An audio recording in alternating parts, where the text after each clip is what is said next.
네, 오늘 성경 본문은 요한계시록 10장 8절에서 11장 13절의 말씀까지 함께 은혜를 나눠보도록 하겠습니다. 요한계시록은 이미 저희가 강해 설교를 해서 유튜브에 다 올려놨습니다. 오늘 강의가 더욱 좀 부족하시다 싶으신 분들은 요한계시록에 강해에 가서 들으시면 더욱 은혜가 될 줄 믿습니다. 요한계시록은 묵시문학으로 많은 상징으로 이루어졌고 또 그로 인해서 많은 이단들이 이 요한계시록을 왜곡하고 있습니다. 그런데 우리는 요한계시록을 구약성경과 연결하여 그 상징이 무엇을 뜻하는지 잘 이해할 수가 있죠. 먼저 1차적으로는 요한계시록은 당시 핍박을 받고 있던 그리스도인들에게 우리에게 주어지는 최후의 승리와 영광이 얼마나 크고 아름다운지를 잘 보여줘서 당시에 핍박받고 있던 그리스도인들에게 힘과 용기를 부여해 주기 위한 것이 가장 1차적인 목적이었습니다. 오늘 성경 본문을 통해서 우리에게 어떤 사명이 주어졌고 또 어떤 권세가 주어졌는지를 잘 보시고 함께 은혜를 나누시기를 소원합니다. 오늘 본문 말씀은 요한이 천사로부터 두루마리를 먹고 다시 예언을 해야 한다는 내용이 들어 있습니다. 그리고 그 사명을 이어받은 두 증인의 역할과 그리고 또 권세가 어떠한지를 설명하고 있고, 그리고 그들이 복음을 전하는 과정에서 그들이 겪을 환난은 어떠한지, 또 마지막에 그 환난을 겪고 최후 승리를 건져내고 있는 우리의 실존은 어떠한지를 성경이 오늘 보여주고 있습니다. 10장 8절의 말씀과 11절의 말씀까지의 사이는 에스겔서 3장 1절에서 3절의 말씀과 정확히 일치하고 있습니다. 그래서 에스겔 3장 1절에서 3절의 구약 성경을 인용한 것인데, 책을 먹었다는 것은 그 책의 내용을 전해야 하는 책임을 부여받았다라는 의미인 것입니다. 그래서 복음의 은혜를 먼저 받은 자는 반드시 그 복음의 은혜를 전해야 하는 사명이 주어졌다는 것입니다. 에스겔은 책을 받아 먹고 이스라엘 족속에게 그의 복음을 전했습니다. 마찬가지로 오늘 요한은 많은 백성과 나라와 방언과 임금에게 다시 복음의 은혜를 전해야 한다는 내용입니다.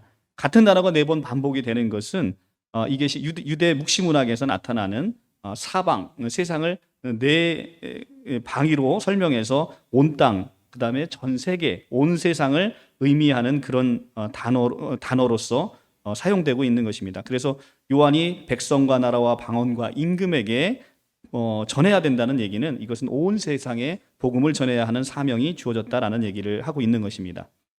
요한계시록 11장에서는 그 복음에 관한 예언의 사명을 이제는 두 증인으로 상징되는 교회 공동체에 계승됐다는 사실을 보여주고 있습니다.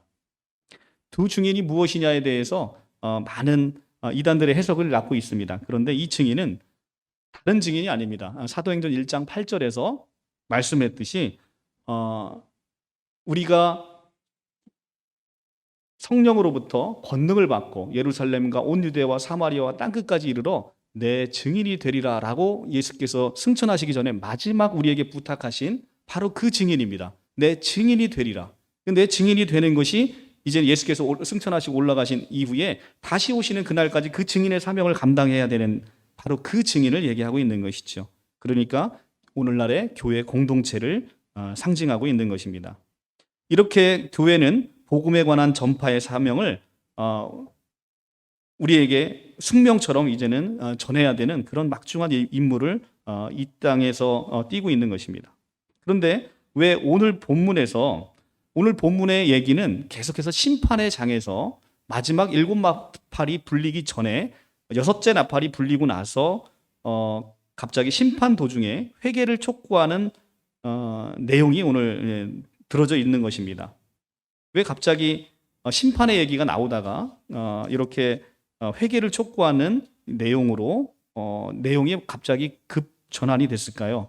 그것은 6째 나팔 동안의 재앙을 퍼붓는다 하더라도 인간이 워낙 사악하기 때문에 회개를 하지 않는다는 것입니다. 오늘 요한계시록 9장 21절에 가면 또 그 살인과 복술과 음행과 도둑질을 회개하지 아니하더라. 그렇게 6번째 나팔이 불려서 심판을 퍼붓는데도 불구하고 인간은 회개하지 않더라는 것입니다. 그런데 어느 일정의 무리가 회개하는 무리가 생긴다는 겁니다. 그것이 어떻게 가능한지가 지금 10장에서 11장까지 설명을 하고 있는 것입니다. 그것은 다름 아닌 복음의 전도로 인해서, 복음의 전파로 인해서 회개하는 자가 생기는 것이죠.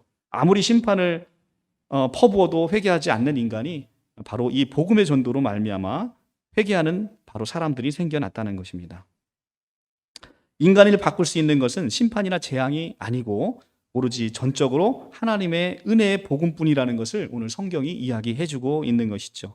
창세기 8장 20절에서 21절에 하나님께서 노아의 홍수 사건 이후에 내가 다시는 사람으로 인하여 땅을 저주하지 아니하니라 라고 하신 이유가 홍수로 사람들이 뉘우쳤기 때문이 아니라 사람의 마음에 그 계획하는 바가 어려서부터 너무 악하기 때문에 재앙으로는 뉘우칠 수 없을 만큼 엄청 타락을 했다는 것입니다. 그래서 이제는 다시는 재앙으로 사람을 멸하지 않고 하나님의 따뜻한 은혜의 복음으로 사람들을 회개시키겠다라는 말씀을 우리에게 전해주고 있는 것입니다. 계시록 10장에서 이렇게 타락한 죄인들을 바꿀 수 있는 것은 하나님의 은혜의 선물, 즉 복음뿐이라는 것을 우리에게 보여주고 있는 것입니다.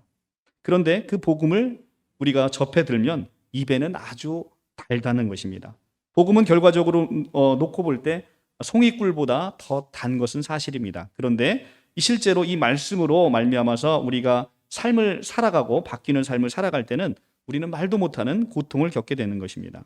수십 년 동안 습관적이고 중독적으로 우리에게 배어있는 그 삶의 그 습관들을 떨쳐내는 것은 그리 쉬운 일이 아니지요. 그래서 배는 쓰다라는 표현을 했던 것입니다. 로마서 8장 17절에 가면 우리가 그와 함께 영광을 받기 위해서는 예수와 함께 고난도 함께 받아야 할 것이다 라고 얘기하고 있지요. 그래서 우리는 영광을 받기 위해서는 고난도 함께 받아야 되는데 이 복음은 우리에게 그렇게 달지만 우리의 삶을 통해서 투영이 될 때는 우리가 고난의 삶을 함께 겪어야 된다는 것이죠. 계시록 10장 11절에 가면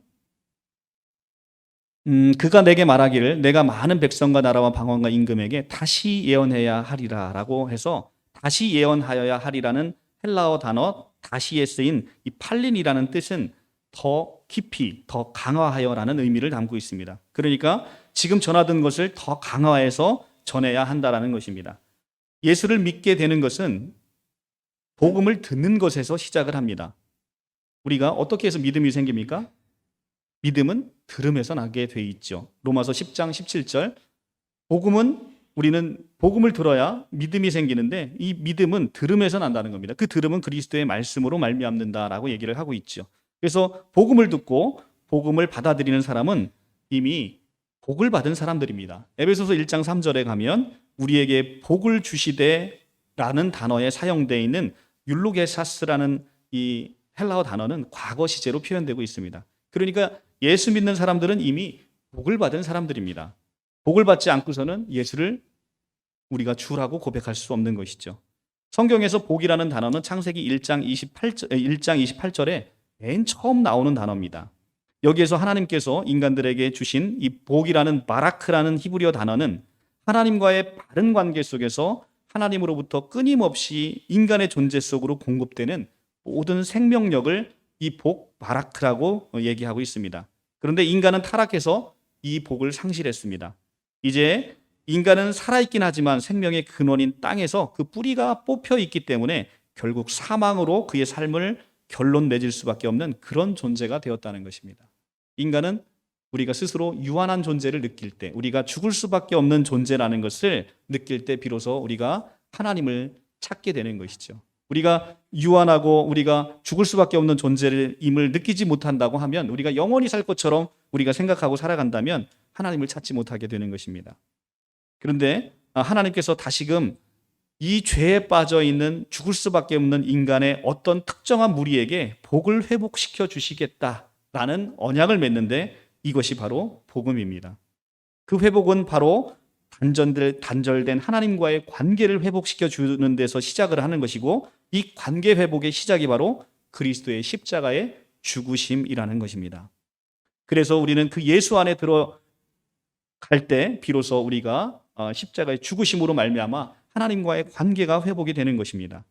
그래서 예수 안에 들어있는 모든 자들에게 하나님께서는 생명력을 영원히 공급하게 되는데 우리는 이것을 영원한 생명, 영생이라고 부르는 것입니다.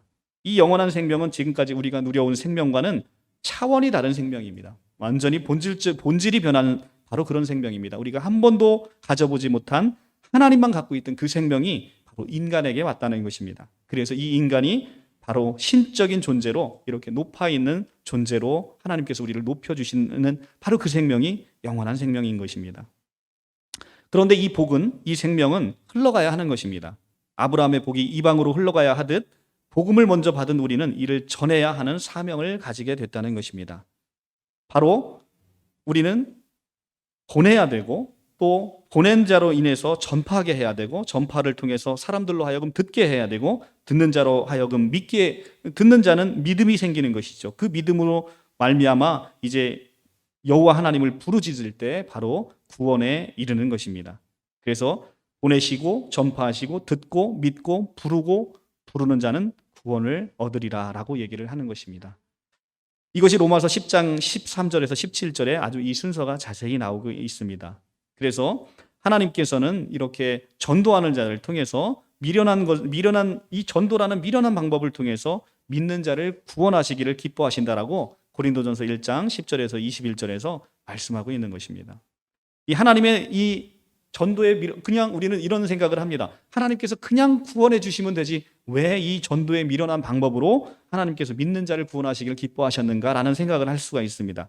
그런데 이것은 하나님의 나라의 완성에 바로 우리 인간을 동참시켜서 그 영광을 함께 누리게 하게 하신 하나님의 깊은 은혜고 하나님의 깊은 배려인 것입니다. 그래서 우리에게 전도는 숙명이자 의무라고 얘기를 합니다.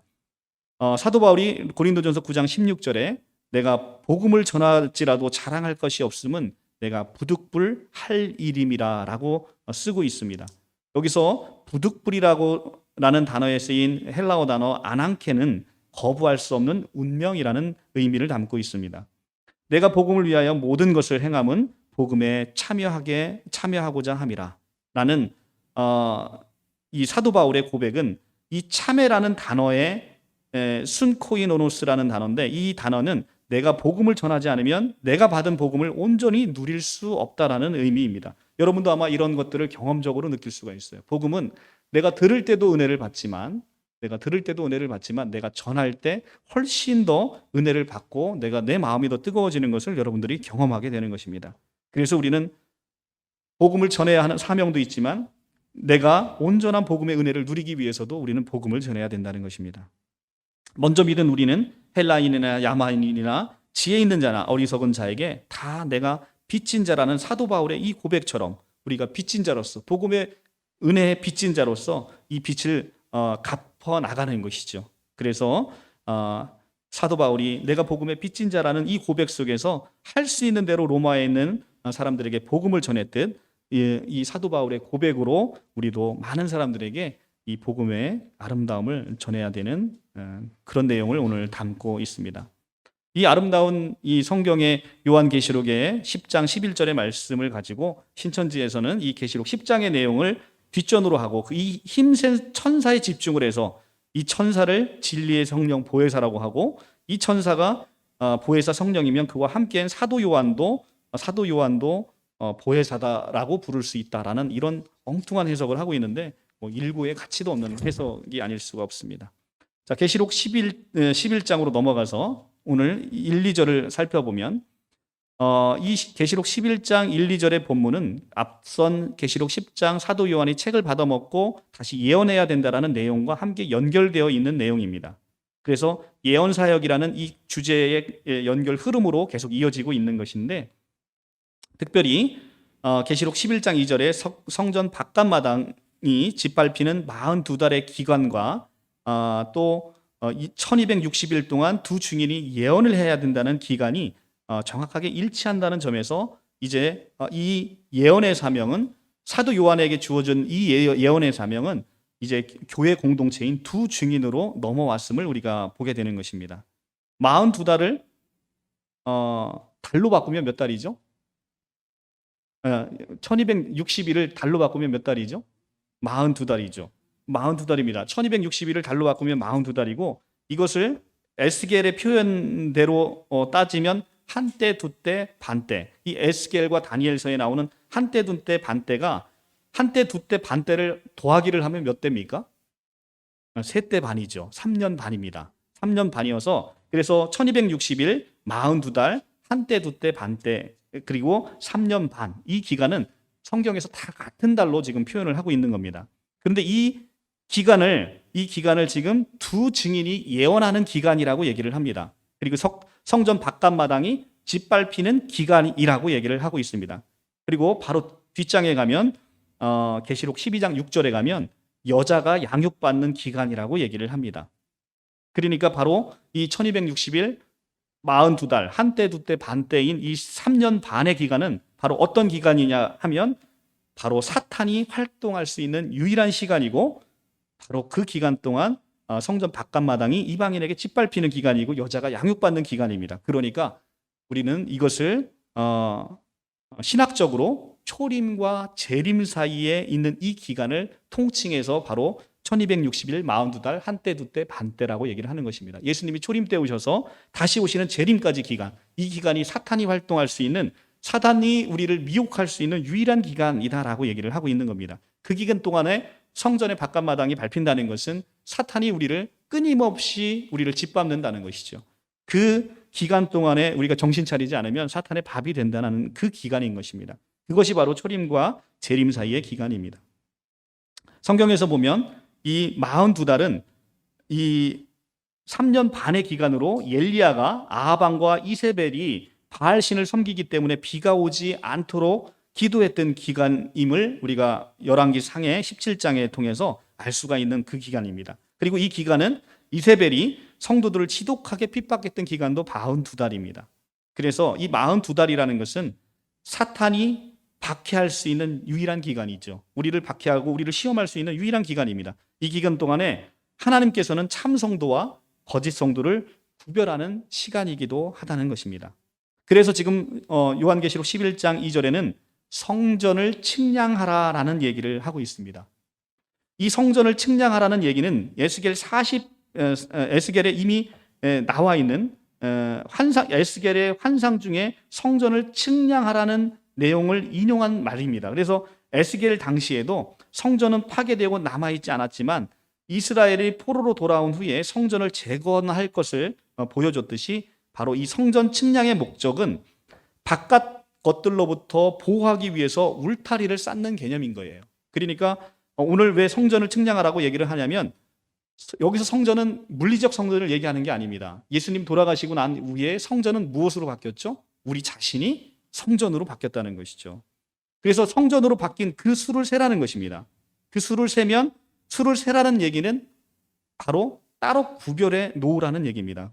왜 구별해 놓겠습니까? 이들을 모든 환난으로부터 모든 재앙으로부터 보호하기 위해서 이들을 구별해 놓으라는 얘기입니다. 지금 요한계시록의 큰 흐름의 배경은 어떻게 나가고 있습니까? 계속해서 끊임없이 이 세상을 심판하는 그런 과정 중에 지금 요한계시록 10장과 11장이 있는 것입니다. 계속해서 심판으로 나아가는 그 속에서 지금 하나님께서는 성전을 측량하심으로 말미암아 자신의 성전된 자신의 백성을 따로 구별해 놓겠다라는 얘기를 하고 있는 것입니다. 계시록 7장에서 일곱째 인을 뜯기 전에 일곱 번째 재앙으로부터 하나님의 종들을 보호하기 위해서 인을 치셨죠. 그죠?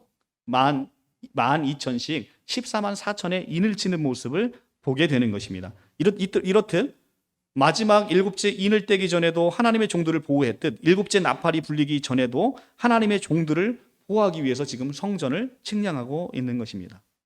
이러니까 이 성전은 바로 성전된 우리를 측량하게 되는 것이죠. 너희는 너희가 성전인 것과 하나님의 성령이 너희 안에 거하는 것을 알지 못하느냐라고 사도 바울이 고린도전서 3장 16절에 우리에게 얘기하고 있지요. 그러니까 우리는 성전이 된 것입니다. 왜 성전이 되었습니까?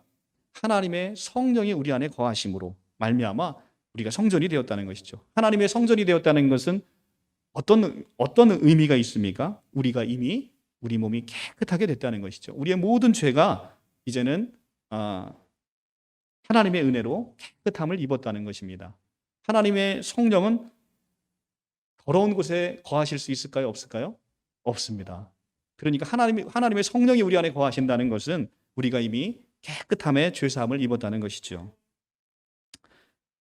그러면 여러분들은 어떻게 하나님의 성령이 여러분에게 거하는 것을 알 수 있을까요? 우리가 고린도전서 12장 3절에 가면 그런 말씀이 있죠. 누구든지 성령으로 아니하고는 예수를 주시라 할 수 없느니라라고 얘기를 합니다. 우리가 예수를 주라고 고백할 수 있느냐, 예수를 여호와라고 고백할 수 있느냐를 여러분들이 한번 살펴보시면, 여러분들이 예수를 여호와로 고백한다라고 한다면 여러분 안에 뭐가 있는 거예요? 성령이 있는 거예요. 여러분 안에 성령이 있다는 건 여러분들이 죄에서 깨끗함을 입었다, 여러분들이 이미 구원받은 백성으로서 하나님의 거룩한 백성이 되었다라는 것을 확신할 수가 있는 것이죠. 그렇기 때문에 성경은 분명하게도 우리가 너무도 구원받은 징표를 명확하게 우리에게 보여주고 있는 것입니다. 이렇게 하나님의 백성들을 측량해서 이제 그 하나님의 백성들을 세상을 향해 하나님의 복음의 삶으로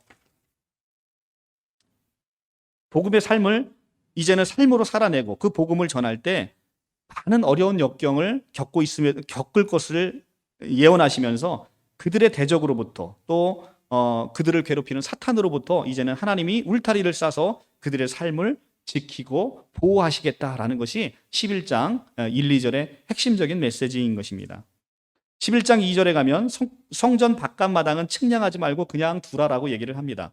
여기에는 이제 두 가지 해석이 있는데, 첫째는 성전 바깥마당을 이방인의 뜰로 보고, 오늘 본문의 성전 밖마당을 예수 믿지 않는 죄인들로 해석하면서 하나님의 백성들은 무슨 일이 있어도 끝까지 보호하시지만 죄인들은 심판과 저주 아래 그대로 노출시키겠다라는 해석이 하나 있고, 또 다른 해석은 리차드 보캄의 해석으로 성전 안이나 성전 밖마당이 모두 교회 공동체를 의미하는데, 이 성전 안 청량하는 행위는 교회 공동체 내에 대한 하나님의 보호하심을 나타내고, 성전 바깥마당은 고난받는 교회의 외적인 모습을 상징적으로 보여주고 있다라는 해석을 합니다. 어떤 해석이든 우리가 은혜롭게 감당할 수 있는 해석이 아닌가 생각이 듭니다.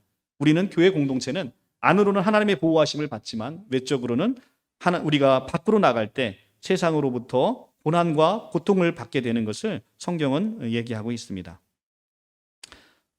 성전이라는 의미를 통해서 하나님이 함께 하실 것을 오늘 강조하고 있고, 이 측량이라는 것을 통해서 예언하는 자들에게 있어서 영적인 보호를 함께 할 것이라는 그런 메시지를 우리에게 보여주고 있습니다. 계시록 11장 3절에 두 증인이 이제는 무엇인지를 우리가 구체적으로 한번 살펴볼 필요가 있습니다. 두 증인은 먼저 우리가 두 촛대라는 것에서 실마리를 찾을 수가 있습니다.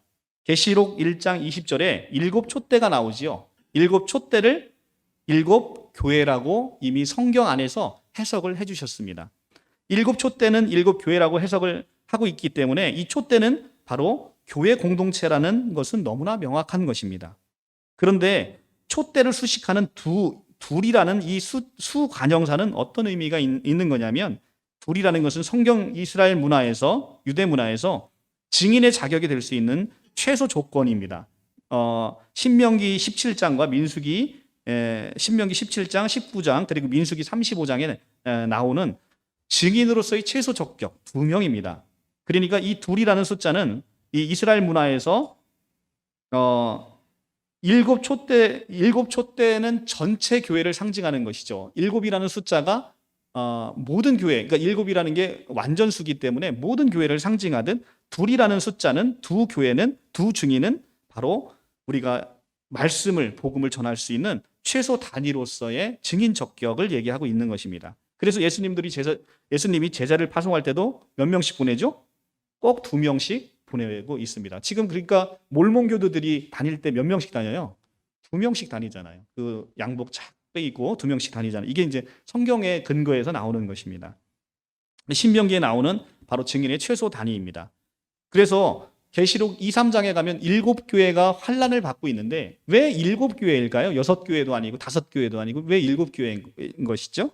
바로 7이라는 숫자가 가지고 있는 이스라엘의 문화에 연유하는 것입니다. 그래서 7이라는 숫자는 7으로 상징되어 있는 전 세계에 있는 모든 교회, 예수 믿는 모든 사람을 얘기하고 있는 것이죠. 완전수기 때문에. 마찬가지로 오늘 2이라는 숫자는 그냥 증인이, 예수께서는 너희가 성령의 권능을 받고 예루살렘과 온 유대와 사마리아와 땅끝까지 이르러 내 증인이 되리라라고 말씀을 하셨을 때 그 증인이 되는 것은 결국은 혼자 될 수 없는 것이고 두 증인이 전달을 하게 되면 이 복음의 내용에 증인의 최소적 격으로서 신빙성이 있다는 것입니다. 그래서 두 증인이 오늘 나오게 되는 것이죠. 두 증인이 근데 오늘 무슨 옷을 입고 있습니까? 바로 배옷을 입고 있습니다. 히터를 좀 꺼주셨으면 좋겠습니다. 두 증인은 바로 배옷을 입었습니다. 배옷은 구약시대 예언자들이 입던 옷으로 회개와 애곡과 밀접한 관련이 있는 소재를 담고 있습니다. 우리도 예전에, 요즘은 상가집에서는 배옷을 잘 안 입는데 예전에 상가집에서는 뭘 입었죠? 바로 삼배옷을 입었습니다. 바로 이 배옷은 우리가 회개와 애곡을 뜻하는 아주 좋은 소재가 아닐 수가 없습니다. 그래서 두 증인은 배옷을 입고 지금 1260일을 예언하게 됩니다. 왜 배옷을 입고 예언을 하게 되는 것이죠? 바로 세상을 향해서 회개를 촉구하는 것입니다. 애곡을 촉구하는 것입니다. 그래서 이 회개를 촉구하는 이 두 증인은 배옷을 입고 이렇게 세상을 향해서 복음을 전하도록 이렇게 촉구를 하고 있는 것입니다. 자, 그리고 11장 4절에 가면 그들은 이 땅의 주 앞에 서 있는 두 감람나무와 두 촛대니라고 얘기를 합니다. 두 감람나무가 무엇이냐? 지난번에 이제 우리 전도사님께서 여쭤보셔서 오늘 이 성경 말씀을 더 준비했는지도 모르겠습니다. 이 두 감람나무는 우리가 이제 요한계시록을 해석할 때 요한계시록은 구약 성경과 밀접한 관련이 있어요. 그러니까 구약 성경에 이 문맥 아래에서 계속 이어지는 상징이 나타나는 것입니다. 뜬금없이 갑자기 증인이 나오고 뜬금없이 갑자기 촛대가 나오고 뜬금없이 갑자기 감람나무가 나오는 게 아니라 이게 구약 성경에서부터 계속 이스라엘 백성들에게는 너무 쉽게 이해되는 단어라는 거예요. 그것이 이제 우리가 구약 성경을 이해하지 못하니까 이 두 감람나무가 무엇인지를 이해하지 못하는 것이죠. 이 두 감람나무는 스가랴 4장 11절에서 14절을 배경으로 하고 있습니다. 스가랴 4장 11절에서 14절을 배경으로 하고 있는데 이 두 감람나무는 기름 부은 자 두 명을 얘기하고 있습니다. 첫째는 왕인 스룹바벨과 제사장인 여호사닥의 아들 여호수아를 의미하고 있습니다. 스가랴에서는 그렇게 의미하고 있습니다. 그런데 왜 이 스룹바벨과 여호수아를 의미하고 있는 두 감람나무를 지금 여기서 쓰고 있을까? 요한계시록에서 쓰고 있을까를 살펴보면 교회가 바로 그런 권세를 갖고 있다는 겁니다. 스룹바벨은 왕입니다. 왕은 어떤 것이죠? 온 백성을 통치할 수 있는 권위가 있어요. 그리고 제사장인 여호수아는 제사장입니다. 그래서 우리는 교회의 성도들을 표시할 때 베드로전서에서 뭐라고 얘기하냐면 왕 같은 제사장이다라고 얘기를 합니다.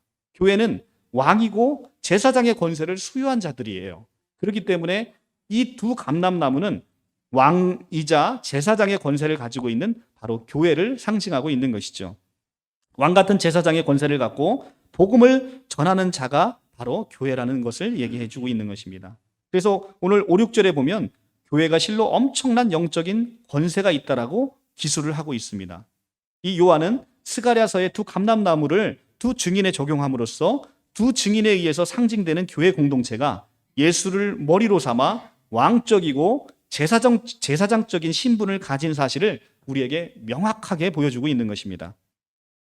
그런데 이 신천지에서는 이 두 증인을 하나는 성령으로부터 직접 말씀을 받아 역사하는 사도 요한격 입장에서 오는 목자이고 또 하나는 지팡이 같은 갈대로 비유한 육체라고 해석을 하는 것은 구약 성경의 문맥과 전혀 고려되지 않는 일고의 가치도 없는 그런 성경 해석이 아닐 수가 없습니다. 이 성경의 1차 수신자가 누군지를 생각해 보면 너무나 명확한 것이죠. 이 성경의 1차 수신자는 바로 이스라엘 백성들이에요. 예수 믿는 이스라엘 백성들입니다. 그들의 문화에서 두 감람나무와 두 촛대가 무엇을 얘기하는지는 이들은 금방 알아듣는 것이죠.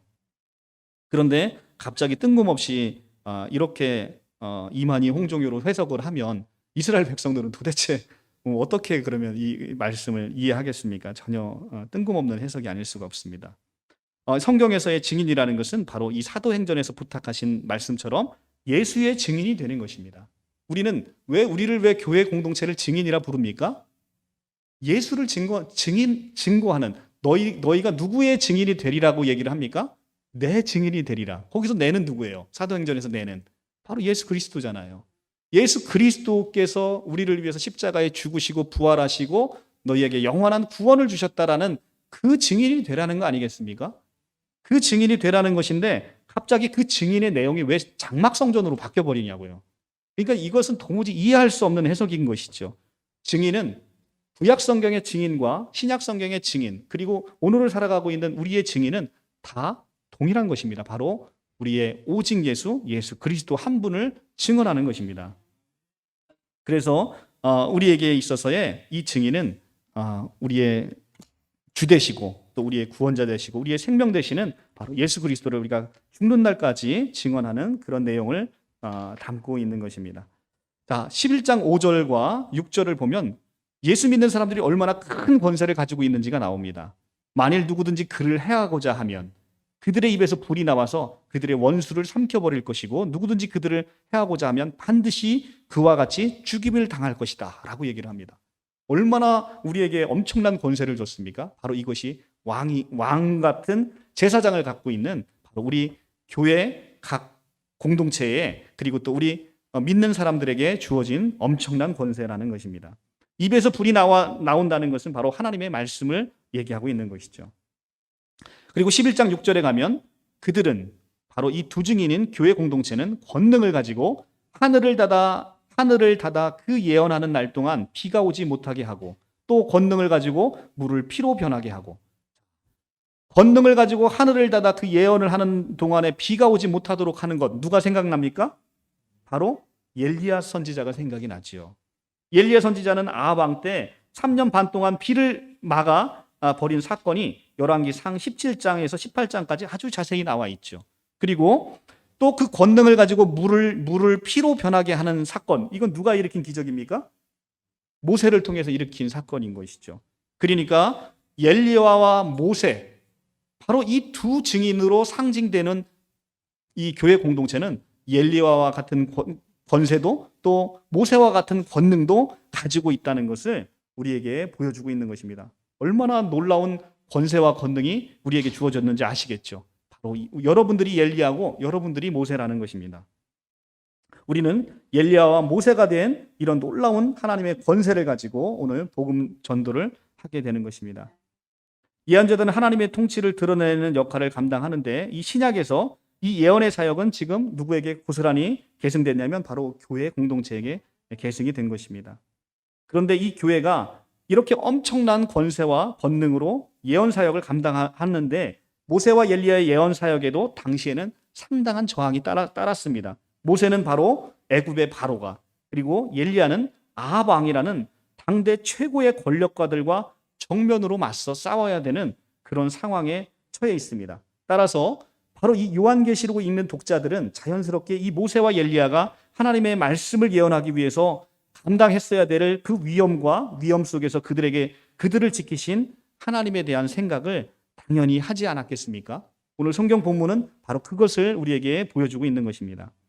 이 본문이 염두에 둔 것은 모세와 엘리야라는 두 모델을 통해서 이 두 모델이 두 증인인 교회가 예언 사역을 감당할 때 엄청난 권세와 권능도 있지만 바로 이 적대적인 세력과 필연적으로 직면할 수밖에 없는 사실을 또한 우리에게 보여주고 있는 것입니다.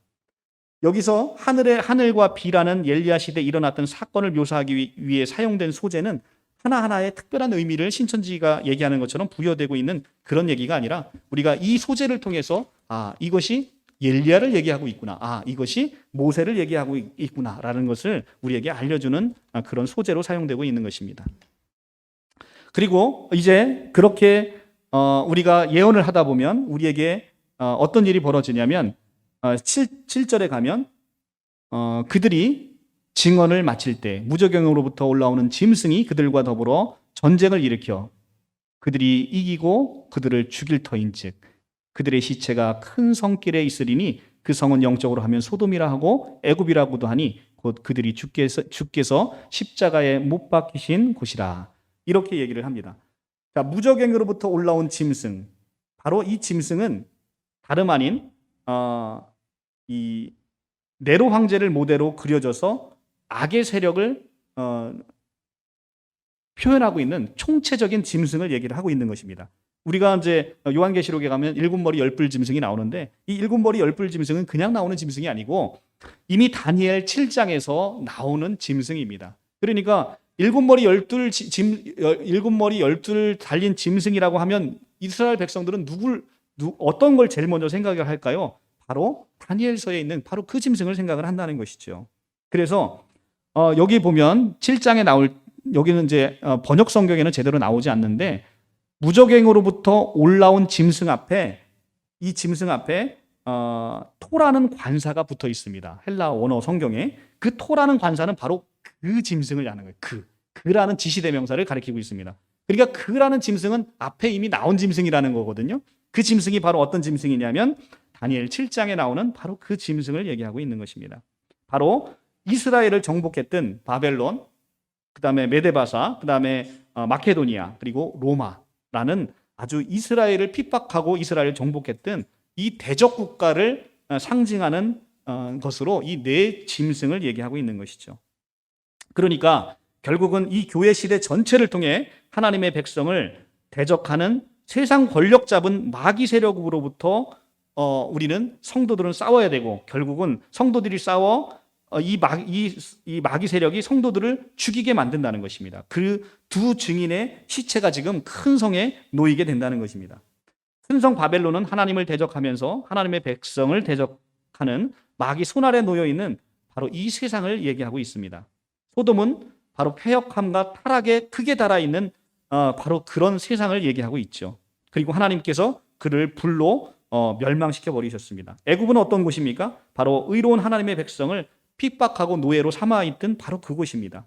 그러니까 그곳에서 우리 이 교회 공동체는 결국은 이 세상과 마귀와 끝까지 싸우다가 죽임을 당할 수도 있다라고 얘기를 하고 있는 것입니다.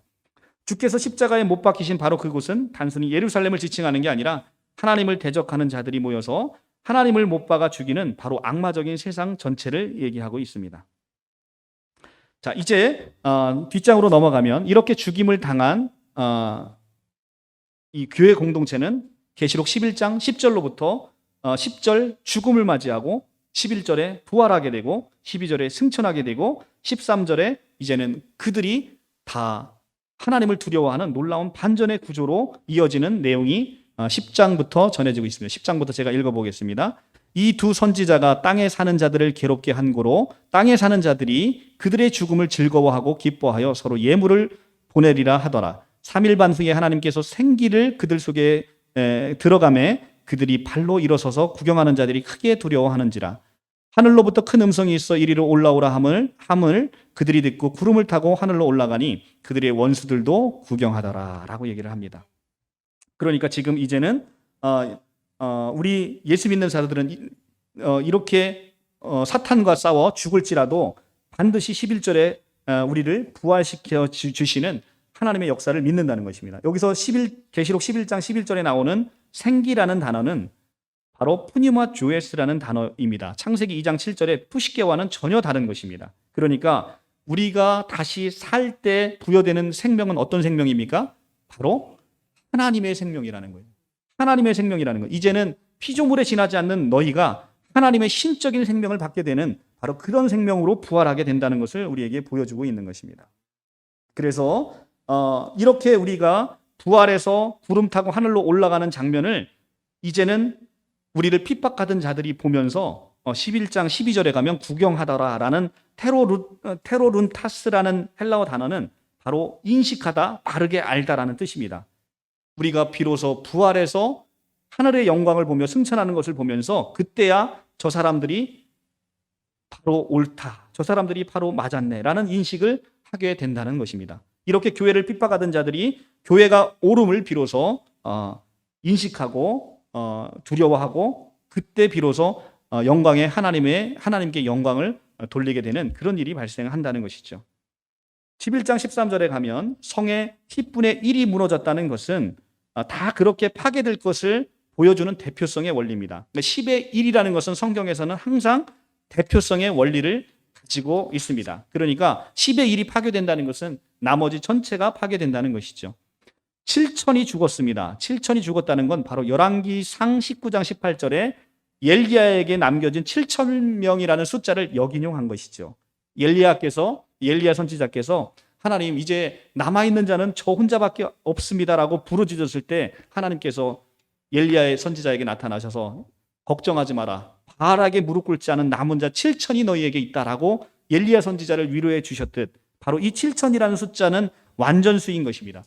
7이라는 완전수에 1000이라는 우주적 충만의 숫자가 담겨 있는 것이죠. 그러니까 바알에게 무릎 꿇지 않는 자 7천이라는 것은 예수 믿는 사람 전체의 숫자인 것이죠. 오늘 그것을 역인용한 죽은 사람 7천이라는 얘기는 무슨 얘기냐면, 하나님께서 멸하기로 작정하신 7천 명이 죽었다는 뜻이고, 하나님이 멸망하기로 작정한 모든 자들은 한 명도 빠짐없이 다 멸망하겠다라는 것을 오늘 성경은 우리에게 보여주고 있는 것입니다.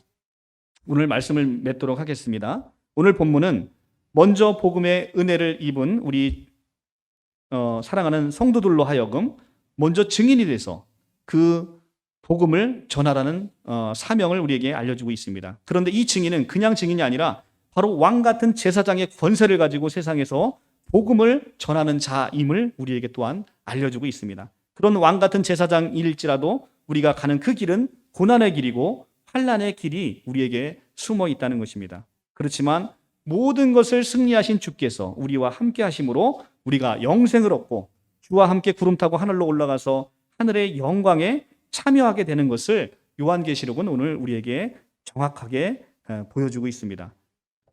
오늘 제가 시간이 주일 설교 시간이라 시간이 촉박해서 굉장히 빠르게 진행을 했는데, 여러분들 요한계시록의 이 내용을 알고 싶으시면 요한계시록의 유튜브에 저희 바른복음 생명공동체에 올려놨기 때문에 그걸 자세히 들어주시기 바랍니다.